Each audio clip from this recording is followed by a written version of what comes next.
ni siku nzuri na ni siku ambayo Watanzania wote kupitia mkoa wa Dar es Salaam wanapata elimu ya kutosha juu ya maboresho na yaliyofanyika kuhusiana na Tume ya Taifa ya Uchaguzi. Yale mambo ambayo yalikuwa yakiambiwa ya uongo leo yanapata majibu, kwa sababu uongo una tabia, ukiachwa bila kukanushwa unabalehe, unakuwa ukweli. Sasa wanaosema hakuna mabadiliko yamefanyika, leo tumepata nafasi ya kufundishwa reforms ambazo zimefanyika na ni mabadiliko ambayo hayajawahi kufanyika wakati mwingine wowote katika historia ya uchaguzi katika nchi yetu. Kwa hiyo leo tumefaidika na chama cha mawakili wa serikali. Wana Dar es Salaam tumekuja kwa wingi zaidi, wingi kama ambavyo umeonekana.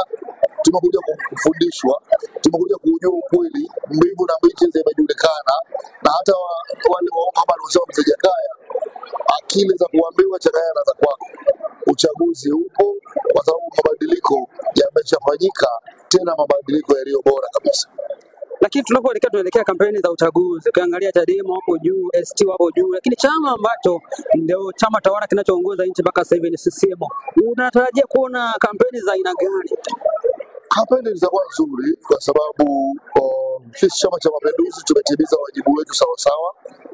Wale ambao walitakiwa kutekeleza ilani wamefanya vizuri sana chini ya Mheshimiwa Rais ambaye ni mwenyekiti wa serikali, mwenyekiti wa Jamhuri ya Chama cha Mapinduzi, lakini wabunge wetu, madiwani wetu, wasimamizi kwa maana wakuu wa mikoa na wilaya wamefanya vitu vizuri. Kwa hiyo Chama cha Mapinduzi tunaona uchaguzi tukiwa na kiburi cha utekelezaji bora wa ilani ya uchaguzi.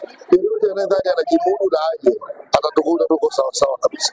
Wewe kama mwenezi wa mkoa wa Dar es Salaam, nini wito wako kwa wananchi wako katika mkoa wako kuelekea hasa kampeni za uchaguzi? Wito wangu kwa wananchi wa Dar es Salaam na Tanzania kwa ujumla wake, hayuko mtu yoyote, kikundi chochote kinachoweza kufanya watu kuahirisha uchaguzi huu. Uchaguzi upo kama ulivyopangwa, hayuko binadamu yoyote anaweza kuzuia. Wale wanaodhani wanajaribu kuongea maneno yasiokuwa na kichwa wala miguu, hata wao pia watakuja kupiga kura. Kwa hiyo uchaguzi upo, watu tushiriki uchaguzi kwa amani, uchaguzi viongozi tunaowataka.